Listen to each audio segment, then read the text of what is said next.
Hey there guys, Darkman here, welcome back to some more Fate Stay Night. In the last episode, um, my audio got corrupted halfway through. So for a quick summary, we killed Ryder, Ilya killed Shinji, Saber's King Arthur, shocker, I know. Um, we took her home, and Reen's all like, listen, if she's gonna live, you gotta start, like, having her suckle on people, and we're like, no. So yeah, that's the gist. Anyways, on to this episode. Arturia, the girl who had just finished her rite of passage, would be known by that name from that day on. I mean, she would be known by Arthur, but sure. It was a time of chaos and war. It began with the demise of an empire. An empire believed to be indestructible was only awaiting its destruction at the hands of invading barbarians. To prepare for the war against those barbarians, the Empire deprived this island country of military forces. That was the beginning. Once her country lost the Empire's protection, it could not escape becoming independent, and it broke into smaller countries in no time. The Barbarian Invasion. Self-destructive strife between clans. A long period of war that would later be called the Dark Ages. She was born into this period as heir to the throne. It was a long period of chaos. The king believed the Magus' prophecy and yearned for the birth of his appointed successor. But that child that was born was not the king. But the child that was born was not the one the king desired. The child was not a boy. Even if the child was fated to become a king, he could not make a child that was not a boy his successor. The girl was entrusted to the king's vassals and was raised as a child of a mere knight. The king fell into despair, but the Magus was delighted. The sex of the one who had become king had never mattered. He was confident that the fact of the girl being separated from the castle until the day of the prophecy was proof that she would become king. The girl grew up as the successor under the simple and wise old knight. The old knight did not really believe the Magus' prophecy. He just felt the same air from the girl as he did from his king, so he felt that he must raise her as a knight, and he wished her to grow. But the knight did not even have to wish for such a thing, as the girl trained day after day to become stronger than anyone. If only a king can save a ruined country headed for death. The girl swore to bear a sword for that reason alone, without ever being told to do so. So the day of the prophecy arrived. Knights and lords from around the country gathered to be selected as the king. Every one of them expected this selection to be through jousting. The most superior one was to become a king. But the only thing prepared at the place of selection was a naked sword stuck in a stone. I need to get my armrest up here. I know, way to kill the mood, bro. On the hilt of the sword was a golden inscription. Whoever pulleth out the sword of the stone is rightwise king, born of England. Many knights grabbed the sword, following that command, but no one was able to pull the sword out, and the knights began the expected method of selection by jousting. As the girl was only an apprentice, she was not qualified to joust. The girl near the deserted stone of selection and reached out for the sword without hesitation. No, you should think things through before you take that. When she turned around, before her was the most feared Magus in the country. The Magus said that she would no longer be human when she took a hold of the sword. The girl only responded with a nod. Becoming a king means no longer being human. She was prepared for that ever since she was born. In short, a king is someone who kills everyone to protect everyone. The young girl thought about it every night and shuddered until morning came. No day passed that she did not fear that fact, but the girl said that it would end this day. The sword was pulled out as if it were only natural to do so. The place was filled with light. In that instant, she became something not human. The king's gender does not matter. No one will care about the king's appearance, or even notice if the king acts like a king. Even if anybody noticed the king was female, there would be no problem if she was a good king. Perhaps because of the sword's magic, the girl's growth stopped at that time as well. Many knights feared it as ominous, but most of them praised their master's immortality as divine. And thus, the time of the king who would become a legend started. The battles of the new king were indeed the acts of a god of war. The king always led from the front line. No enemies could stand in her way. Artoria, the god of war. There's no defeat for a body admired as a dragon in human form. For 10 years and 12 battles, she knew only victory. Those were the days she ran through as king. She never turned back and was never disgraced. She was raised as the king and fulfilled her obligations as the king.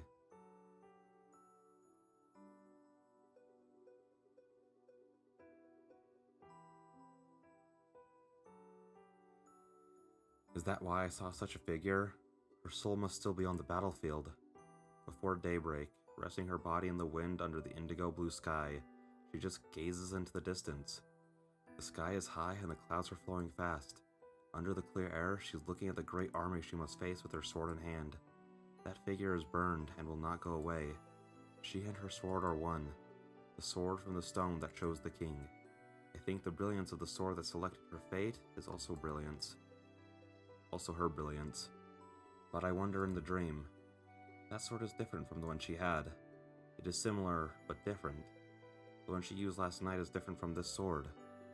So, how did she lose such a fine sword?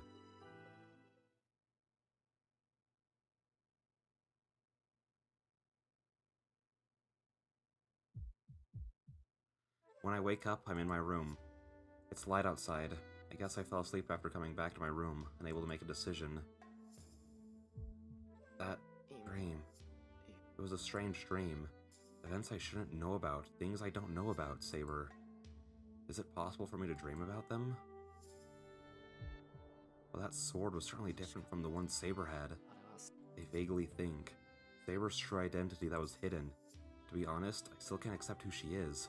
Saber is just Saber. I can't change my attitude just because I know who she was before. I don't think Saber would want that either. But it suited her. The sword from yesterday suited her, but the sword in my dream also suited her. No, you could say I was fascinated. With yesterday's sword and the sword in my dream, it seems I fall for swords easily. I also thought Lancer's lance was beautiful when I saw it, but my interest in swords is exceptional. It seems Emiya Shiro is easily attracted to swords, as most people are. Well, it's not like that only just started. I take a deep breath and reach up to my sweaty face. But it sure is hot. I wipe the sweat off my forehead. Even though it's winter, my body is burning. Feels like my blood is getting hotter, and I feel restless. I wonder why. Ever since I saw Saber's sword, my body has been strangely hot. The hand that bears the command spell is hot as if it's holding a pocket heater. It's like that time Tosaka made me swallow that jewel. Like it's itchy or it makes me want to run around. I take a deep breath to try and calm myself. I guess Saber's still asleep. Saber's not woken up even once since last night. Night. But it seems like she's getting better. Her breathing is calm now and there's no sign she is gasping in pain. Saber is sleeping peacefully. This is an everyday morning scene. Maybe if I let her sleep like this, she might get back to normal. Then there'll be no need to have her kill people. Then, just like now, Saber will be with me and... Selfish of me. I hit the wall. I'm so weak it makes me sick. It's my fault Saber's in this state. Who am I to say? I get up trying not to make a sound. I don't know when Saber will wake up, but I have to make a decision before she does. Tosaka must still be asleep. There's no energy in the house and it feels like it's abandoned. No, I'm just depressed. I can't decide, so I'm wandering around in a gray state, and that causes the world to be vague. I hear something cut through the air. Again, it's from the yard, but that... I remember that sound. Yeah. I don't feel like cooking breakfast right now, so I'll take a walk and check it out. Oh? What is it? It's much colder than usual outside. It must be really cold if my burning body feels it. It's so cold that it might snow. It's from the shed area. The sound is coming periodically. I cross the yard, breathing out white puffs. He's there in front of the shed. I guess I kind of knew he would be here, so I wasn't surprised. He must have been shooting arrows until now. He lowers his bow in displeasure as soon as he sees me. That's dangerous. Don't shoot bows in someone else's house. What are you going to do if you hit someone?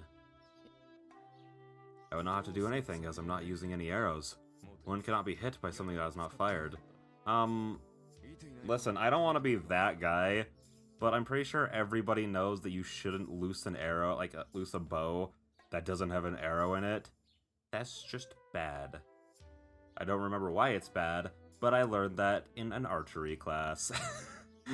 Watch me be completely wrong. I'm not gonna fact check myself, otherwise I'd prove myself wrong, so I'll let somebody else do that. He doesn't need to tell me that. The sound of Archer's bowstring cutting through the air. I don't know why, but Archer isn't using any arrows, but only pulling his bow. That's a good bow. I wasn't convinced until now, but you really are an archer. Well, I'm not an archer like the ones you know, so I would not be able to answer you, even if you asked me about archery. Your arrows are shot to target yourself. Wait. Oh, he's saying that, like, you yourself has to target. Whereas he's, like, saying, like... I thought he was saying, like, you shoot yourself, you know? Well, my arrows are shot to hit an enemy. The archer you have in mind must be the kind that respects manners and politeness. He curls his lips offensively. As I thought, I can't get along with him. I don't intend to ask you about archery. I was just wondering what you were doing. As you can see, I am merely checking my condition. The wound Saber gave me is healed. They cannot stay on watch forever. I see. He's healed now. That means Tosaka should return to the war. I turn away. Since Tosaka and Archer are rejoining the battle, I must make a decision. I have to think seriously somewhere I can be alone. There's a concept called follow-through. Huh? The time you have after you take your shot. I believe that is the only thing common to your archery and mine. What? You don't have to tell me about the 8 stages of shooting. Just listen. They say the body stays there naturally after you shoot a bow. I heard you call it follow-through. Certainly there are 8 movements in archery called the 8 stages of shooting. The last one, the follow-through, is a state that comes after shooting an arrow, but... Yeah, so what about it? I am talking about your mental preparations. Follow-through is not intended to ascertain if the arrows hit the target. An arrow has hit the target even before it is released. The archer lets the arrow go according to that image. So there's no need to check if the arrow has hit or not. Because if you think the arrow will hit, it will hit the target. And if you do not, the arrow will not. That's not true. There are shots that won't hit no matter how much you think they will. Everyone will hit the target every time if all you have to do is think about hitting it. Is that so?